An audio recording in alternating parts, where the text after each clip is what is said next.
Yes,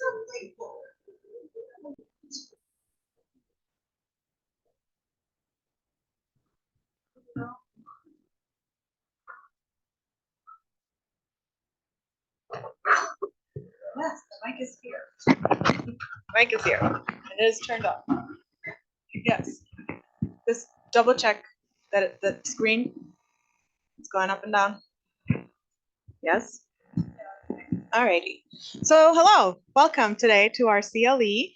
Our CLE is going to be on the Magna Carta today, and it's being presented by David Griffith. And David Griffith studied his BA in Wesleyan University. Yes. And he did his JD in Denver University College of Law. He started out as a magistrate for juvenile court. Then he became a magistrate for the district court, probate, trust, estate, guardianship, and conservatorship. Then he became a consultant and an expert witness, and he ended, before retiring, although I don't think he's completely retired, he did estate planning and consulting.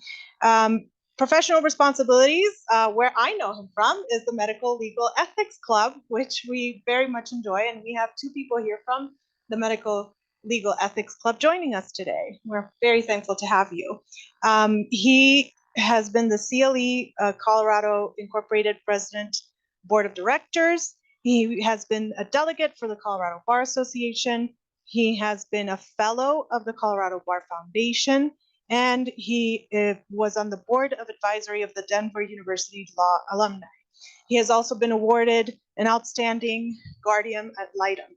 So please help me welcome, both online and in person, David Griffith.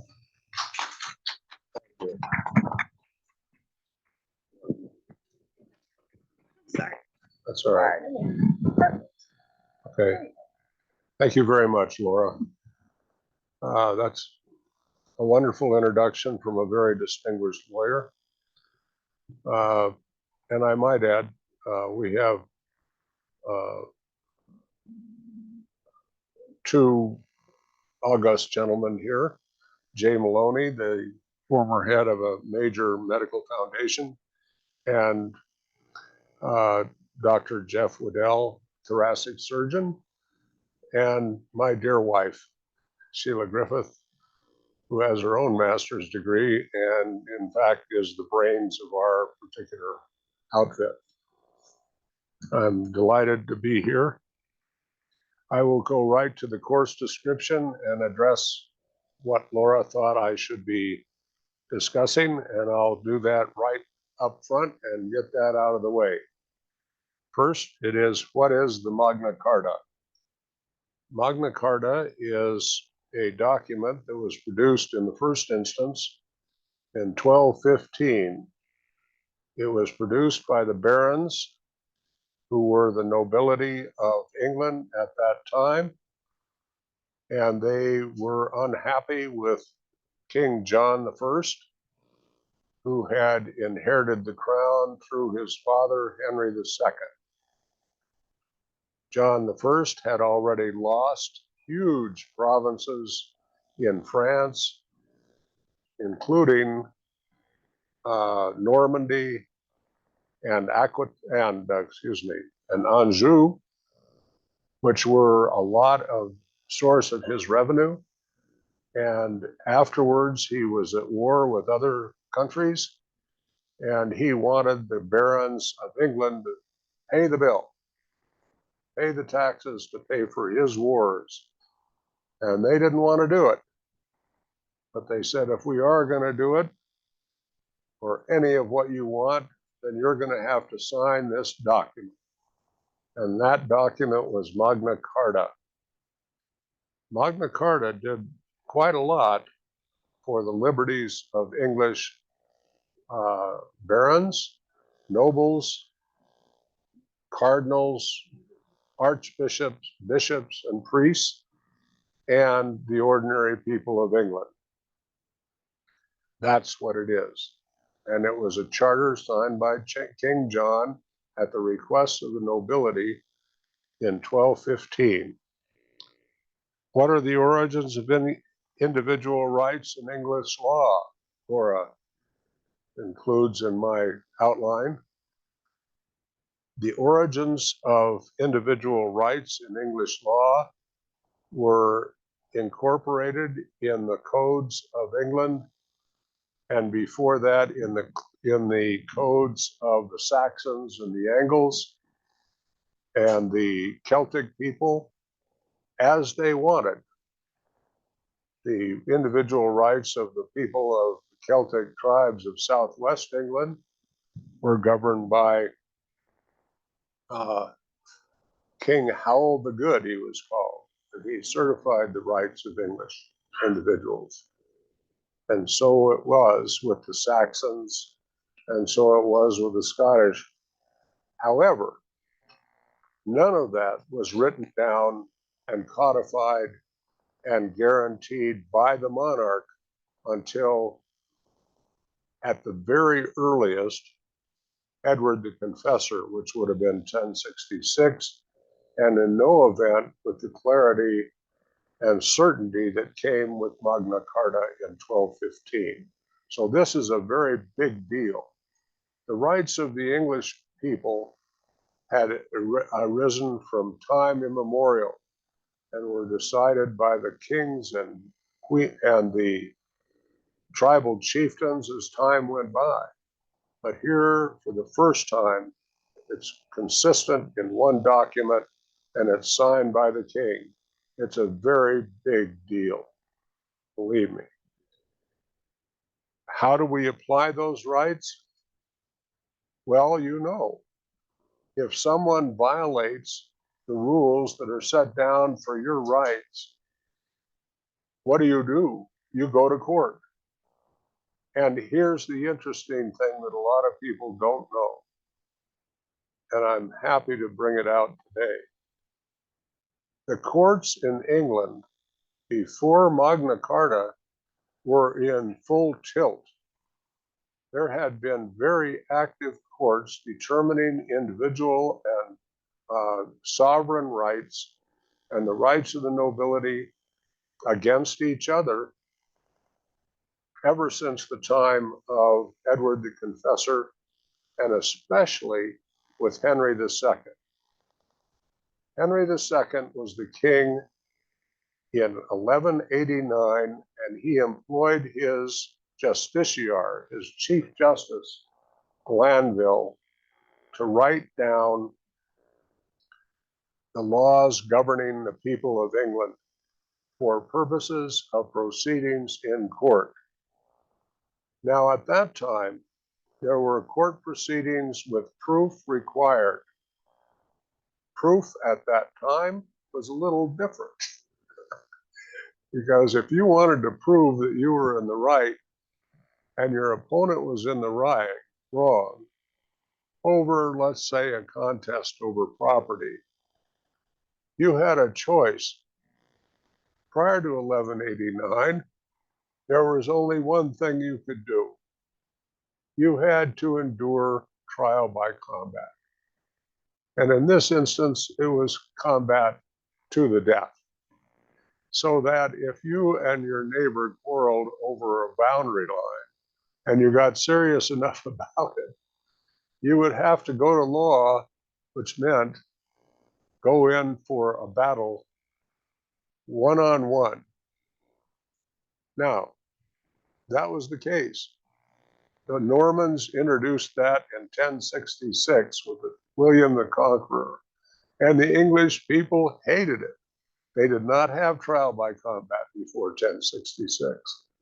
The English didn't like the Norman kings particularly, and the Normans had taken away all their property and given it to their friends, and they didn't like that. So there was a lot of unhappiness. Henry II did something that was a wonderful thing. He and his Chief Justice, Glanville, and this was written in 1189.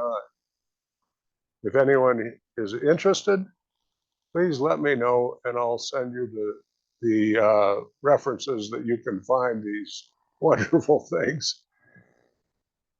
Glanville wrote down, first of all, a rule and handbook for trial by combat. And he modified it to the point that you didn't have to do it to the death you could do combat until one side or the other simply gave up. And you could do combat with a staff, and you could wear a certain amount of armor in the way of padding. The practice had become corrupt, and Glanville knew it because at that time, very weak but very rich people could hire very strong and very capable warriors to do battle for them. And as it turned out, the church had the most powerful of all the champions for trial by combat, and they won a lot of cases that way. So Glanville invented trial by jury with Henry II. And it was a jury of 12. And if two people wanted to argue about the boundary line, and they could agree that they didn't want to do trial by combat, then by gosh, they could go into court and have a court hearing and bring their proof. This is what I know. This is what we did. And I bring my witness, someone who lives in the neighborhood. A knight in the neighborhood is able to say, this is the right boundary line. So it suddenly changed everything. And inheritance matters were also determined the same way. If there was a fight over a will or a fight over inheritance, and there were a lot of those also could now be determined by trial by jury. So that's the background.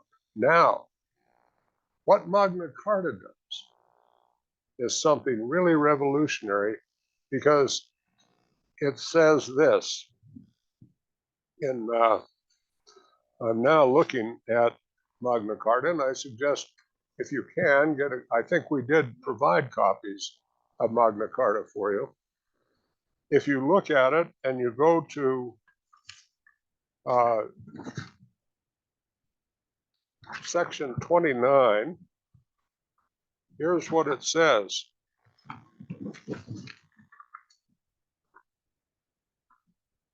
No free man, this says a lot.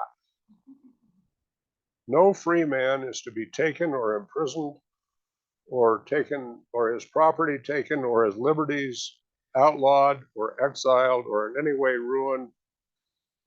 No, nor will we go against such a man or send against him save by lawful judgment of his peers.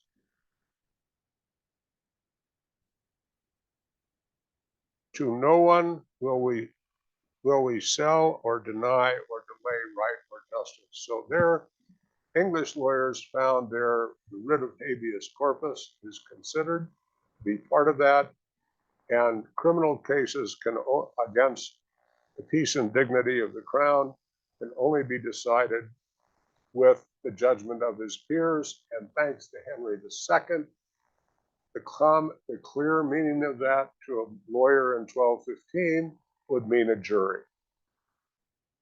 Suddenly, the jury trial is incorporated in the body politic of the nation itself. And it was very serious then, and it is now. In the United States Constitution, one of the things we put right in the Constitution was that the right of due process of law, and that a man could not, the term in that time was men, not just generic people, but no man could be tried except by a jury of his peers. There it is again, that many hundreds of years later. That's how enduring it is. And today, of course, we take it very seriously, and we continue it. The state constitution of Colorado and all the state constitutions have similar provisions. So that's a big deal. The rights of the English were secured by those means.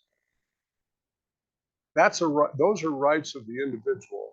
But the right of trial by jury for property matters continued on just as they had been, with one adjustment. At the time of Henry II, the practice of where do we have court was unsettled. By Magna Carta, it is settled. A trial, matters affecting your land or your property interest have to be tried in the district in which you have that property, so that they can't haul you out to East Essex to try something about property in Norfolk. And that was incredibly important to the English. Also, the crown cases, which are the cases of treason and major crimes, would be tried in London and in the capital.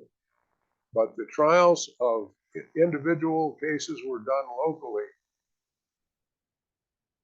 What's really important about that, in that context, in that time, is that the courts were being held locally.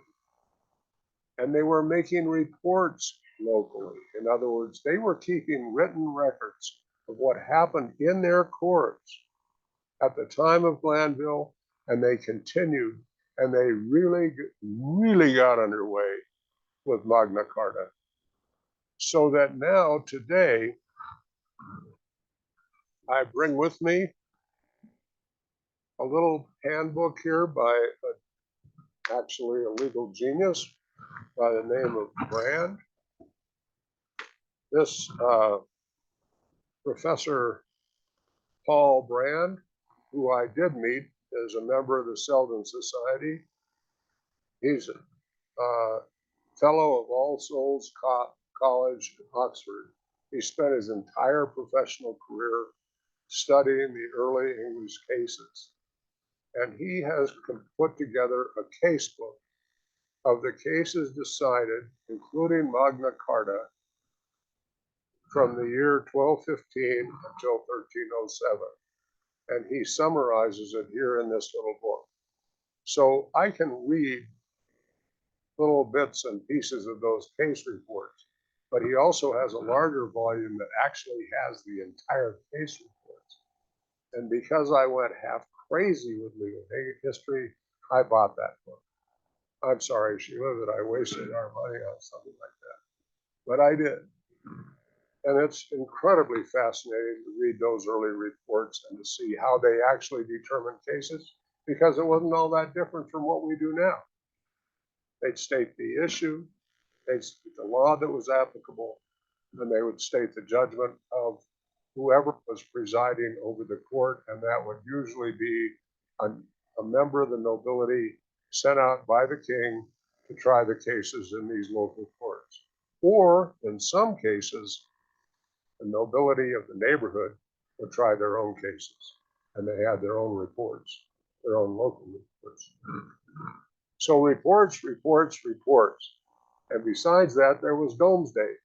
And the Domesday book was having annual meetings to determine the ownership of property for tax purposes and recording that.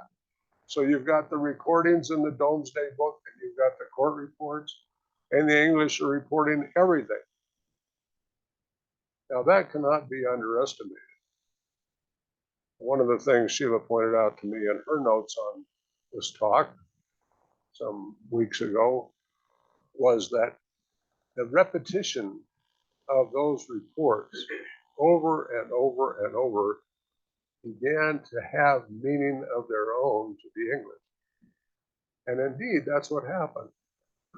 Now, what happened, according to Dr. Brand and other authorities, is this. Magna Carta itself, as it was written, was restated in statutes throughout the next 100 years. In 1225, there was a famous restatement, and then there were, in the statutes of Westminster, in the approximate years from 1659, or excuse me, 1259 to 1275, the Parliament and the King together restated parts of Magna Carta over and over and over again. So it became embedded in the very basic law that governed the entire kingdom much more strongly than it had before. My terminology for it is it became embedded in the rock of English common law, and it went on from there. So that by the year 1300, there was an established set of rights that were and liberties of English that were acknowledged. But there were a couple of other things that happened with Magna Carta that most scholars like to point out, and I would be wrong if I didn't. One of them is Parliament. You see, there was no such thing as a Parliament in England to begin with. There was a king, there was a council. The council was there to advise the king. That's all. And there were the subjects. However, in the time of Magna Carta, the barons who presented the king with this item, namely the document to sign, they also insisted that they should have the future right to consent to laws involving taxation and other very important principles. And the king didn't like it, but he signed it. Now, he had some good luck because all the churches in England and even the Knights Templar had agreed to it, but not the Pope. And the Pope invalidated the whole thing a year later in 1216. The Pope found out about this and he didn't get anything from it, so he denied it. Well, that was an important thing. But a year after that, it was restated. And after that, the English decided they would have it anyway. And that brings up the other thing that was important in Magna Carta. The very first provision of great significance is this wonderful phrase, and I'm going to read from it. In the first place, the king, we, the king, grant to God and confirm by this, our present charter, that the English church is to be free and to have all its rights fully and its liberties entirely, thereby freeing England apparently from the rule by the Pope. Now that little principle came up again and again and again until it was finally concluded in the 1600s, once and for all. But the Pope didn't like that at all. However, the Pope was not able to extend his power to England as easily as he was to France and to Spain and places like that. So it declared the Church of England to be free. It established an actual parliament. I should come back to that, shouldn't I? How did the parliament get that way? After the demand for the nobility for consent to taxation, they then formed a regular council. And the council would consider what the king was going to do or wanted to do. And they would decide whether they agreed with it or not. And if they didn't, they'd tell the king. Now, the king finally had become accustomed to getting the views of the council expressed and realized that it was much to his advantage to have the consent of somebody for what he was doing. Because after all, he was going to impose tax. And if you're going to impose a tax, you certainly don't want to have a rebellion every time you do it. And that is exactly what happened. So that by the year 1300, the whole process of having this council participate with the king in making these rules and making these laws was established. So you'd think, well, what about the little guy? The nobility is covered, the barons are covered. What about the regular people out there? And the answer is, in the very first Magna Carta, if you take the time to read it, you'll realize that they were speaking for their villeins and their freemen, as well as the nobility itself. That is to say, people who were beholden to grant service to the Lord, which were service personnel.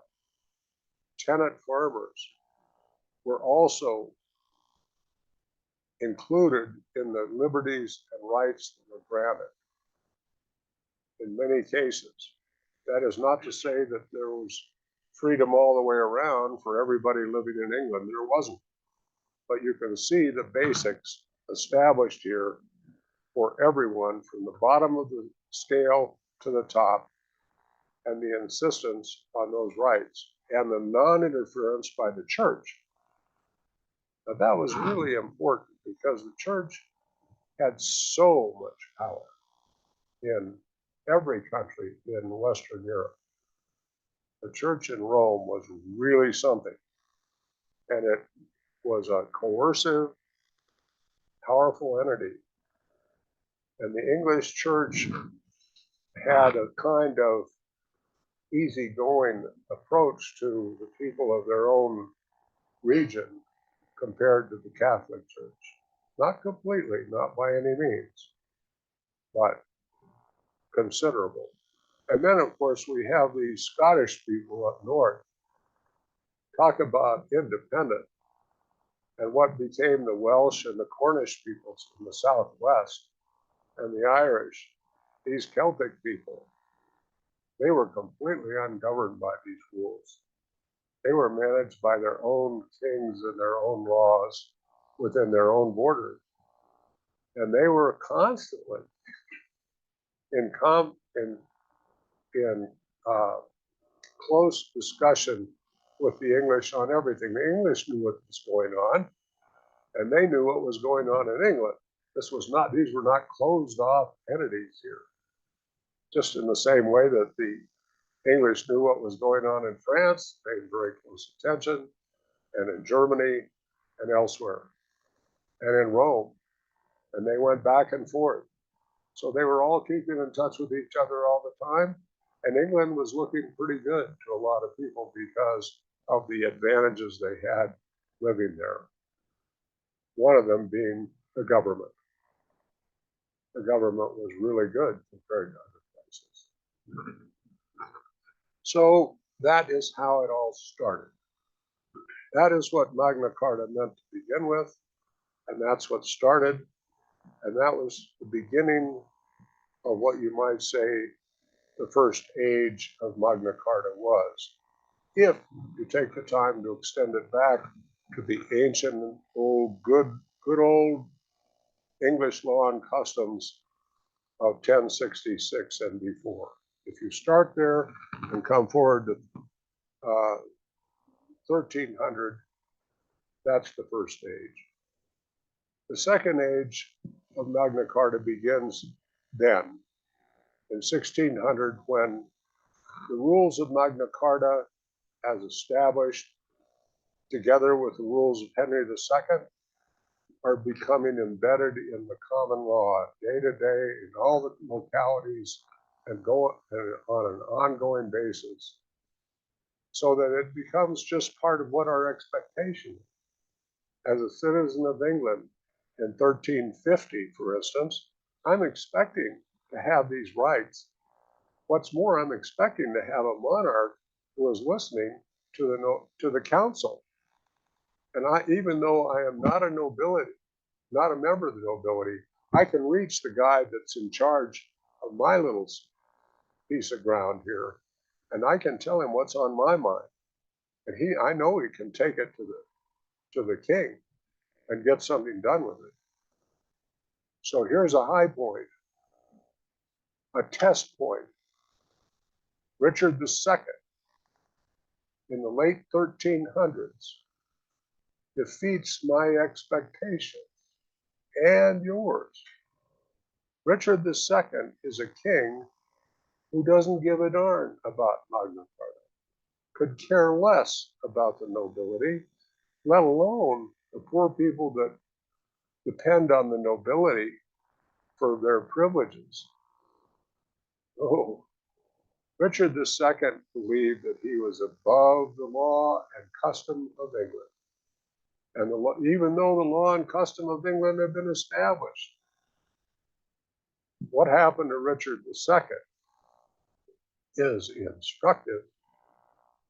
If you read Shakespeare, I want to read a quotation from Shakespeare here.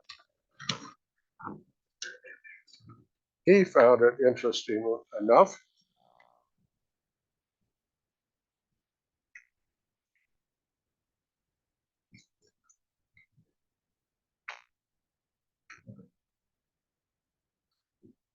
The nobility approached the king with this complaint. This is, the king has taken the lands of the Duke of Hereford. The king seized his lands without compensation to do something that the king wanted to do with the money. Just take it, acting like a cheap dictator. The commons has he pillaged with grievous taxes, say the nobility, the barons, and quite lost their hearts. The nobles has he fined for ancient quarrels, and quite lost their hearts. He does not have money for these Irish wars, his burdenous taxation notwithstanding, but by robbing the banished Duke of Hereford, and they didn't like it. So what did they do? They forced him to abdicate, and then they murdered him. He had violated Magna Carta, and he had violated the principle of ruling with the consent of the governed, and he had broken the old ancient laws and customs of England, and they were not going to put up with it, and they didn't. So we got a new king. It sort of kicked off the War of the Roses, which was unpleasant, but that's what happened. Now, throughout the next long period of time, from the time of the execution of, or the murder, I should say, of Richard II until, let's say, late 1500s, is the second age of Magna Carta. And it's an age when the only people left talking about Magna Carta are lawyers who recall it and are doing discussions and readings in their meetings. And there are other opportunities to bring it up in court from time to time, but not regularly and not in any great way. And that's because Magna Carta had just become part of the fabric of the kingdom. But it became very important at the end of the reign of Elizabeth I. Now, there had been, of course, Henry VIII. He had dispossessed men. He had taken up the monasteries completely, abolished the monastic privileges of the lands. He had rebelled against Pope. He had started a brand new religion, the Church of England. All these things had happened, and suddenly the world was looking very different. And on top of all that, at the end of the reign of Elizabeth came James I from Scotland. Now, his mother was a Catholic, Mary, Queen of Scots. But James also had a streak in him that was independent of the customs and customs and old laws of England. He was Scottish, primarily, and French. So it wasn't easy for him to swallow some of the ideas that the English had, and he didn't like it. He didn't like the idea of consent, ruling by consent of the governed. He had a kind of ongoing fight about this with the great Chief Justice, or the great Justice of the English courts, Edward Coke. Coke was the greatest of all the scholars in that time frame, and Coke put out written statements that were directly in opposition to what James wanted. We're getting close here to our own situation. James had it in his mind that he might actually have the divine right to rule. And if he did, this idea was encouraged, by the way, by the Pope. If he did, then that would mean that he could do as he wished without regard to any parliament. But Coke held him in control through Coke's legal genius and arguments. After James died, the wheels came off. We got Charles I. Charles I outright believed in the divine right of himself to rule. He didn't care about Parliament, and he ended up in a war. Parliament and the powerful Protestant voices in England took issue with Charles I, and the end of the day was he was deposed and he was executed. So here we have that again. He was not going to follow the rules. He was not going to follow the laws and customs of good old England. So the Parliament acted and took over. That ends the second age of Magna Carta. We now go to the third age, which is fairly short between that period and the American Revolution. The American Revolution was the next great challenge to the English rule. And the way we solved it, we all know, was simply have a revolution and declare our independence. We had a big war over it and we won it. But we didn't do it entirely on our own because we borrowed the same principles of government that the English had followed under Magna Carta. There must be consent of the governed. There will be no taxation without representation. Sound familiar? All those things were the same, and individual rights were paramount. Individual liberty became the rule for the American Revolution. Liberty in the economic world, liberty in the personal world, and those rules, new rules, as established, began what I call the fourth age and conclude the third age being the one between the death of Charles I and the American Revolution. All during that period, remember, from the death of Charles I until the American Revolution, the same thing was happening that had happened before. Namely, the principles of government, of Magna Carta, and the principles of individual liberty had become really strong, so strong that it became part of the entire form of government in England as of 1688 and thereafter until the American Revolution. When we did revolt, we came up with our own constitution, written constitution, and we borrowed great chunks of it from the English, and a lot of that came from Magna Carta. For instance, we have an executive, but the executive is bound by the laws made by the legislature. namely Congress. And we have courts that are established, both central court, which is the high court, and then outlying courts all throughout the state. We borrowed the concept of reports and reporting the cases in writing so that we know what is happening in the courts. We know what the law is as it's written and rewritten. We can't mess with it. We can't say it's one thing and say something else the next day. We insist on the writing. That is a practice that begins with Magna Carta. No doubt about it.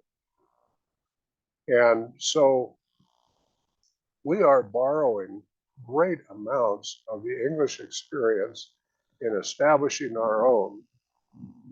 And that goes on through the Civil War. And that's my contention. This is my opinion only. But the way I see it,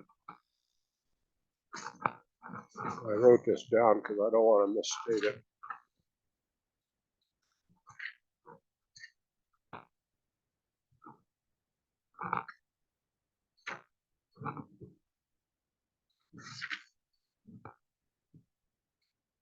Oh, I do want to say that in the Federalist Papers, there is specific mention of Magna Carta as statement of principle.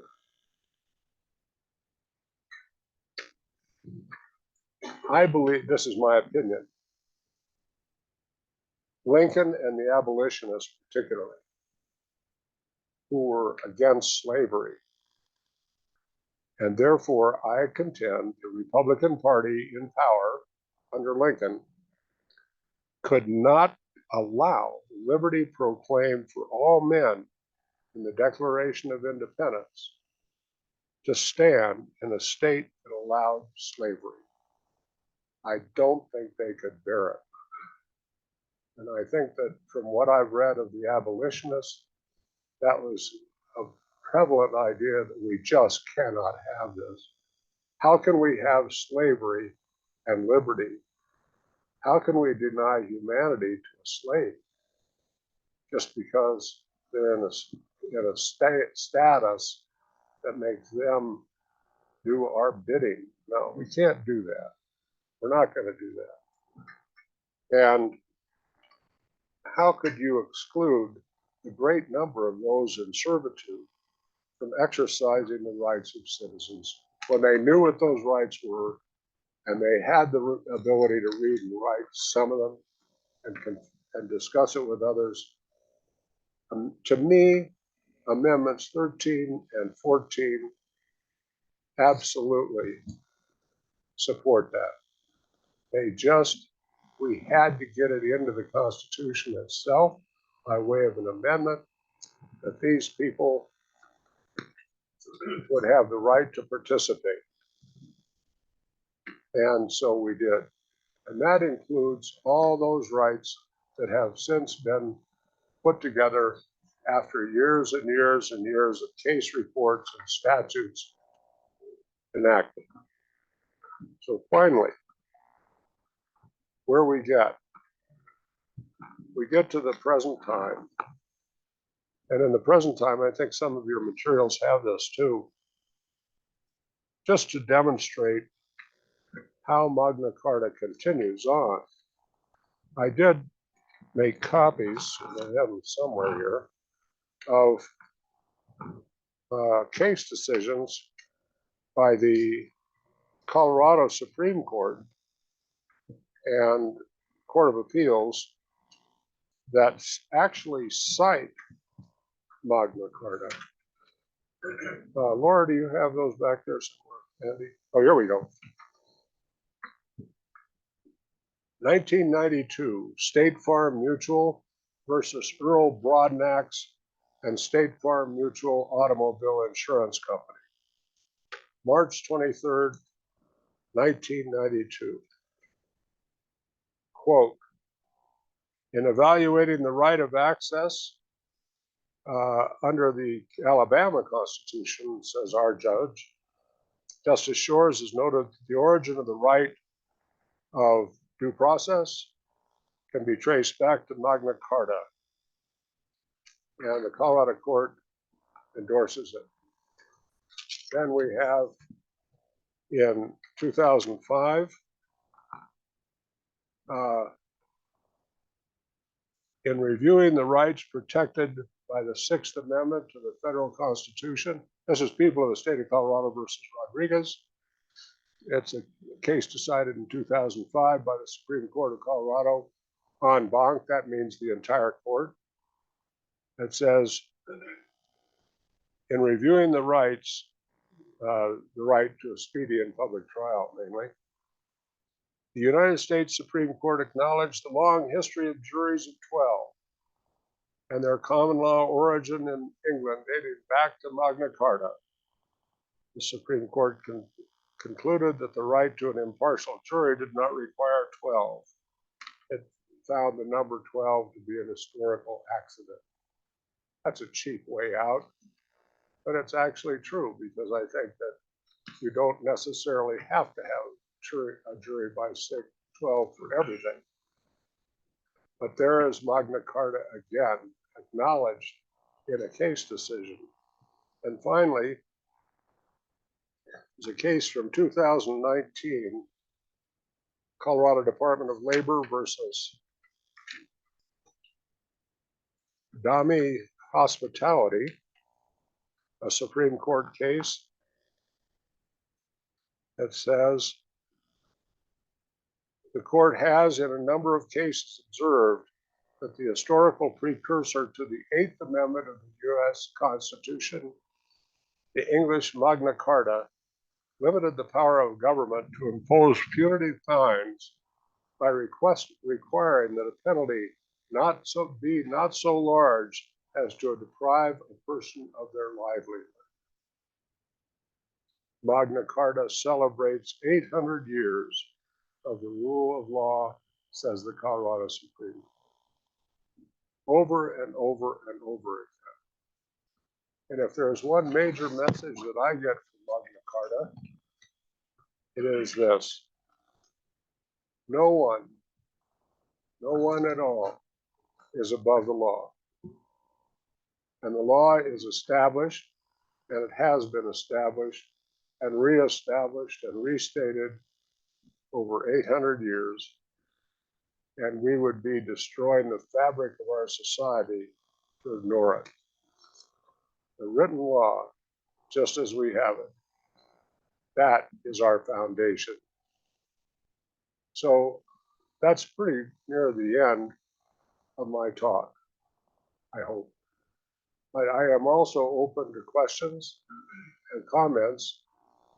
In terms of the Zoom, I don't know how to deal with that. I've never done this on Zoom before. I'm really old-fashioned, as you can see. Laura?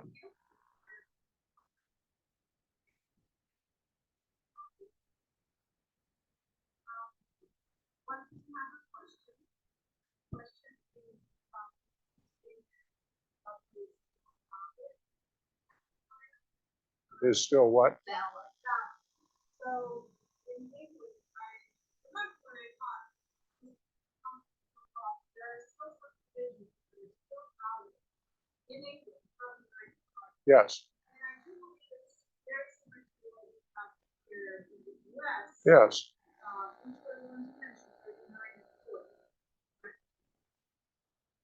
I would ask that first. Can you come up here and talk to me, Laura?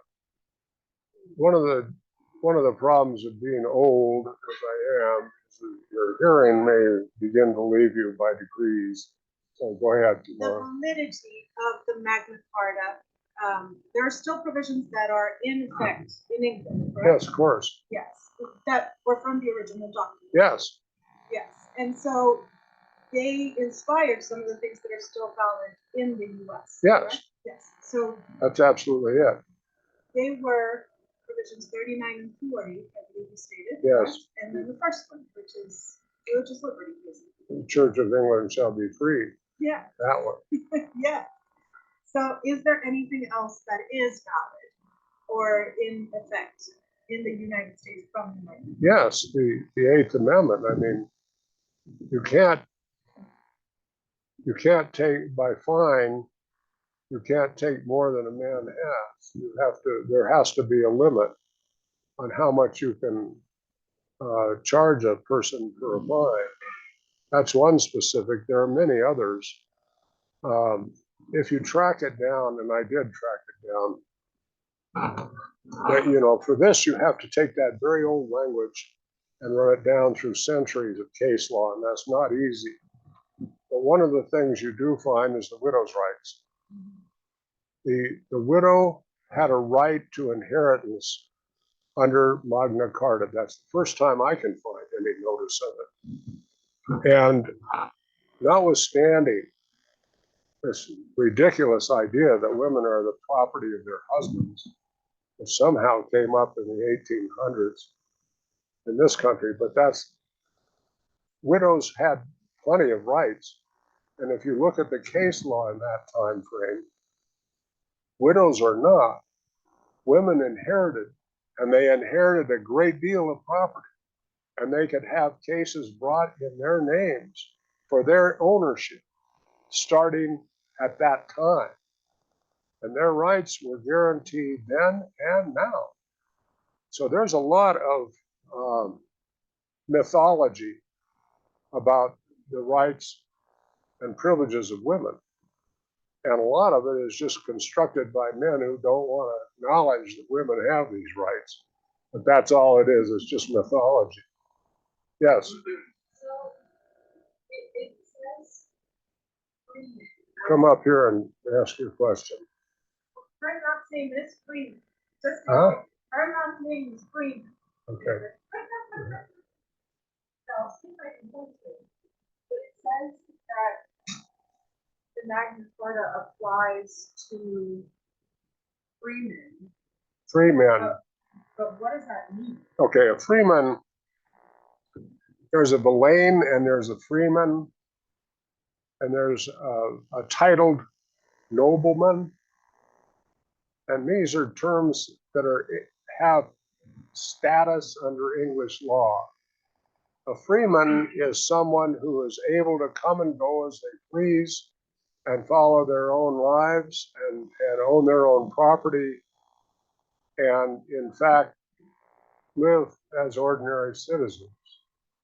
A villein is someone who has some rights, some privileges, but they are in service to a nobleman. A freeman is not in service to anyone. So in other words, it's the difference between you being a household servant and required to do what the master says, or you're being someone who can say, well, I don't want to, I'm not going to work for this. Yeah. Or is that later? That's, no, I know.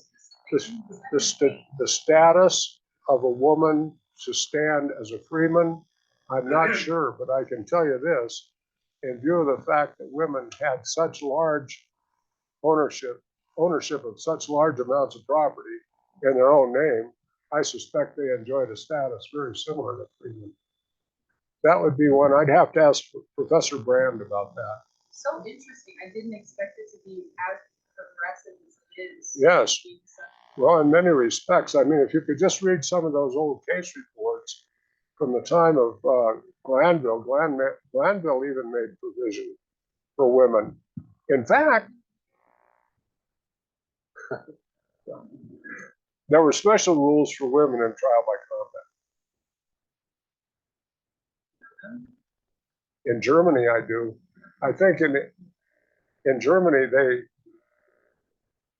they were armed differently, the women and the men, with men having a disadvantage. Women were granted advantages in their arms.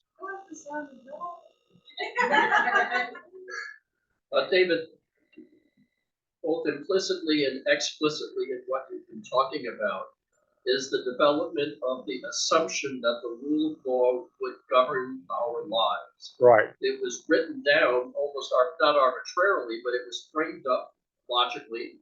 Over time, it became built into our assumptions of where our rights were and the boundaries of those rights. That's right. Right? Yes.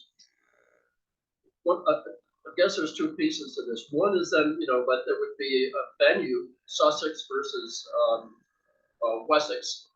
Same subject matter, same set of laws, different conclusions because there was a chain of logic that worked here, didn't work there. At some point, they need to be resolved because there's another place where that subject will come up. Where do we go? I'm not at that's not quite my point, so bear with me. But the premise that we believe that there is an objective set of laws that protect every one of us, irrespective of our authority, when we begin to see now in our current society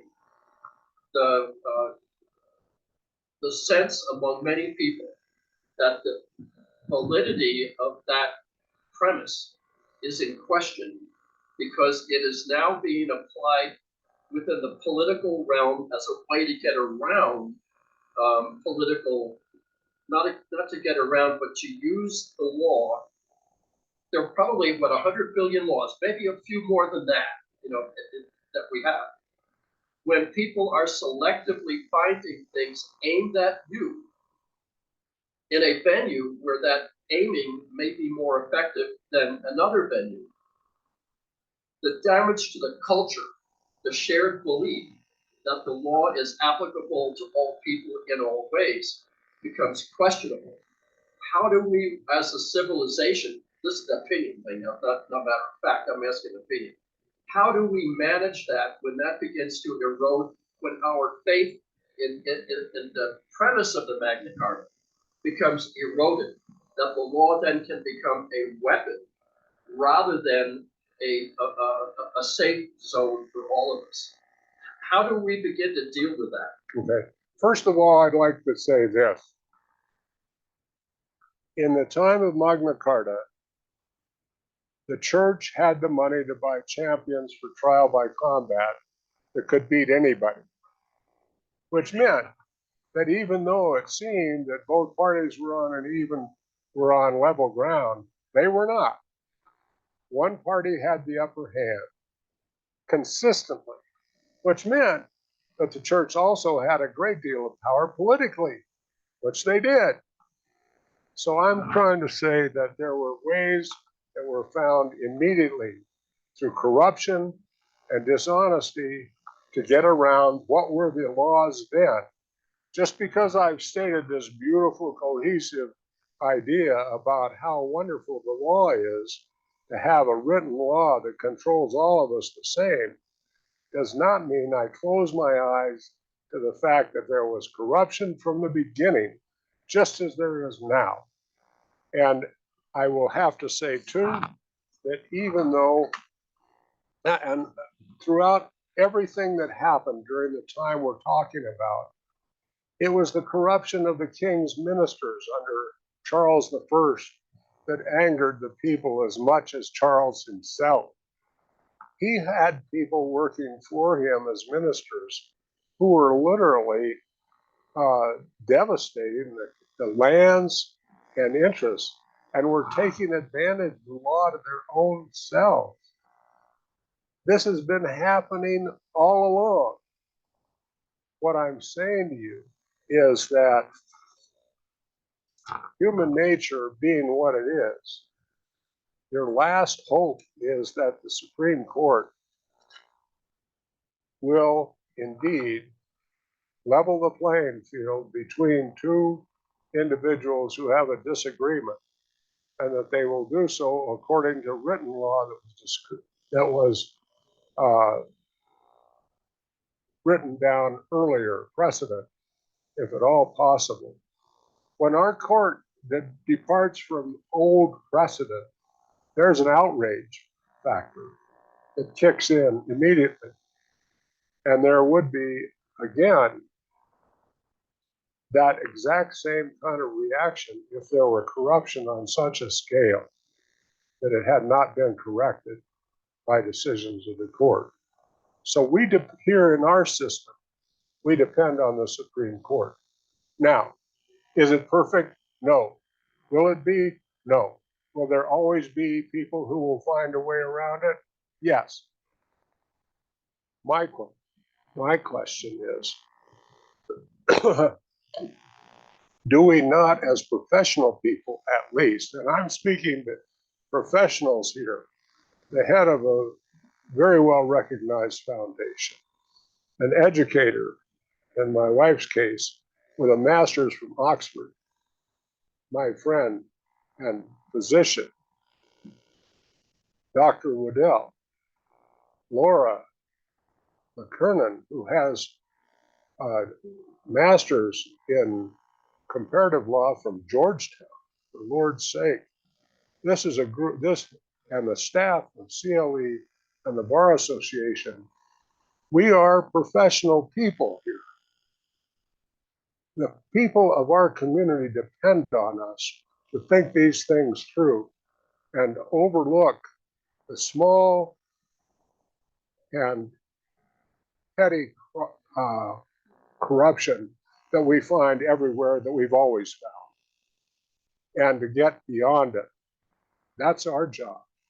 Where I was going with that though, David, it is references that you made a couple of times about as time went by, Yes, the cultural assumption of more and more people was that the rule of law was something that would make us relatively safe. That's a cultural premise that It's a got stronger and stronger. the fact that the law is there by itself doesn't do it. We have to resort to the law to answer our problems. And we have to believe in that as well. If we don't resort to it and have success with it, we won't believe in it. That's the risk that I was referring to. That is the risk, and that is the risk of any long civilization. I might add that although we do have challenges today, they're nothing like the circumstances before the US Civil War. They are nothing like the circumstances in England at the time of Charles I. Keep that in mind when you ask that question. The Scots were absolutely crazy to get rid of the popish followers of the Catholic Church, and they did, but not without a lot of killing. And I'm afraid, you see, most of these, just like Richard II and Charles I, one of the fears that I have is that we will, and the Civil War and the American Revolution, is that we won't be able to settle it without killing. But I personally believe, as a lawyer, it is my lifelong belief that we can and that we will. And that's why I gave this talk, because I believe in it. Thank you. Is that sufficient? All right. Well, I don't know who you are out there, but I thank you for attending.